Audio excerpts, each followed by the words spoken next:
Bonjour à toutes et à tous. Alors, tout d'abord, comme vous avez dû le voir sur le pré-programme, je remplace Célia Delaverne, la directrice de l'eau et de la biodiversité qui a été retenue en toute dernière minute à Roclore dans un échange avec le ministre. Donc, ses adjoints, la sous-direction étant absente, je me permets de la remplacer puisque pour faire passer les messages qu'on aurait aimé faire passer au ministère envers ce concours qu'on soutient par ailleurs. Donc je suis Simon Troé, en charge de la politique Tram verte et bleue. Et donc c'est plutôt moi la petite main qui travaille beaucoup avec Gilles sur ce concours. Donc je suis dépêché pour introduire cette séquence.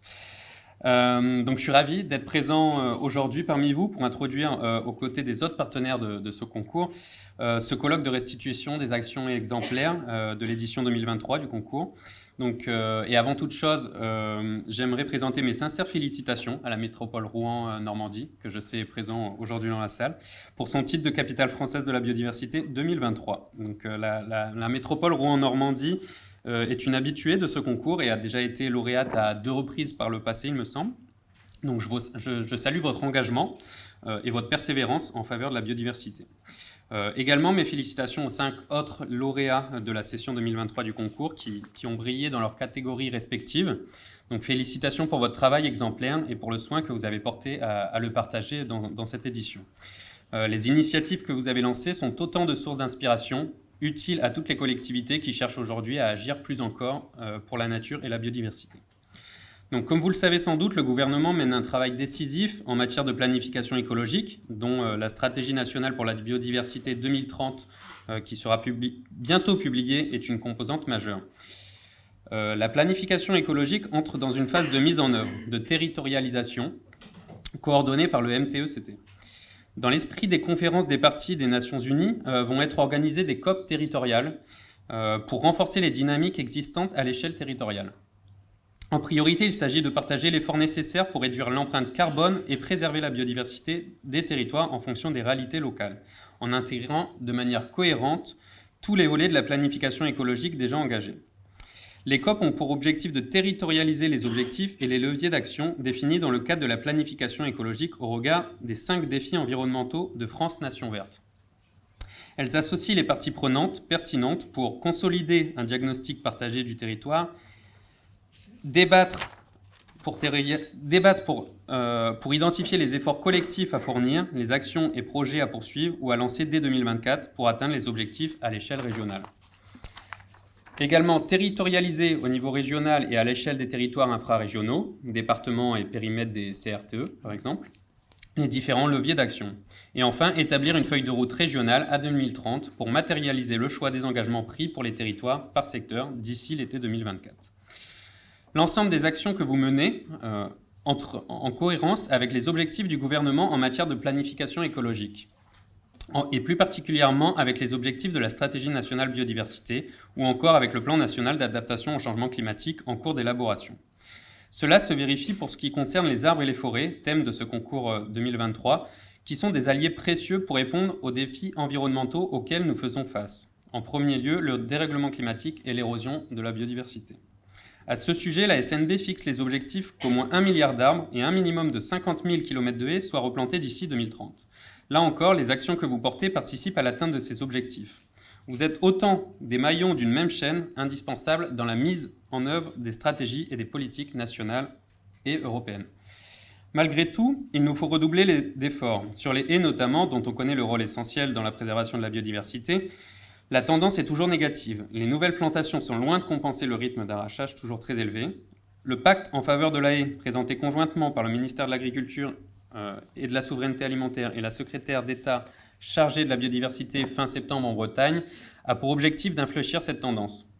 Le pacte en faveur de la haie poursuit des objectifs de plantation, d'amélioration des connaissances et de leur diffusion, et enfin de clarification des réglementations existantes pour une meilleure protection de l'existant.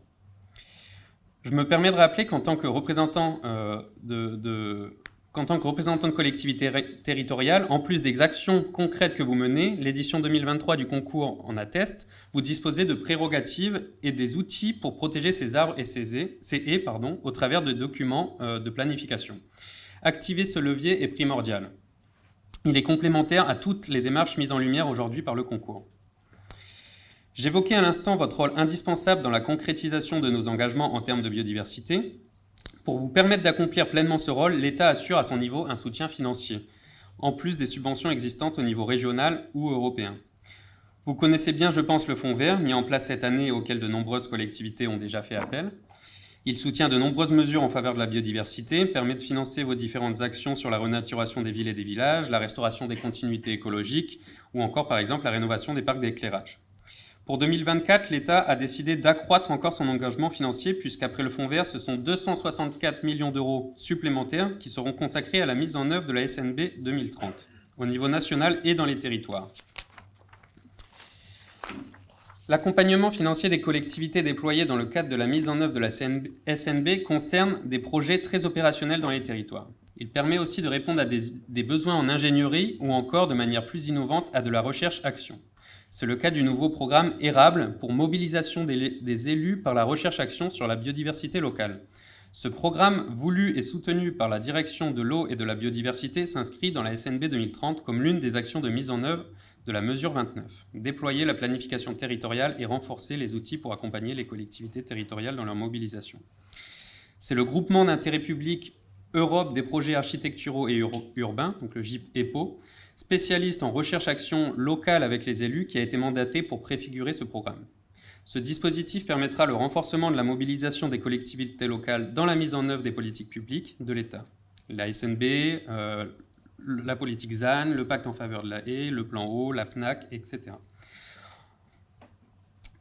Je me permets ce clin d'œil car ce programme du GIP EPO sera officiellement lancé tout à l'heure par la secrétaire d'État, donc aujourd'hui même, chargée de la biodiversité, avant le lancement de la consultation de recherche début janvier 2024, à laquelle vous pourrez vous porter candidat, bien sûr.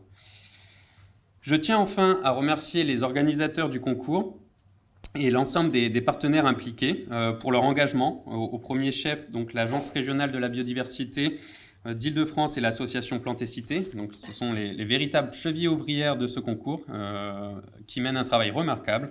Donc, grâce à votre action soutenue par l'OFB et par nous au ministère de la Transition écologique et vous encouragez le passage à l'action et facilitez la diffusion de pratiques vertueuses bénéfiques à la biodiversité.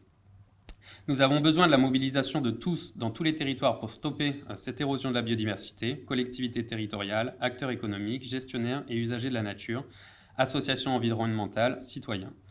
L'attention portée au concours Capitale française de la biodiversité témoigne de la dynamique collective qui se crée en faveur de la biodiversité. Je m'en réjouis et je sais pouvoir compter sur vous pour poursuivre et accompagner cette mobilisation. Bon colloque à toutes et à tous.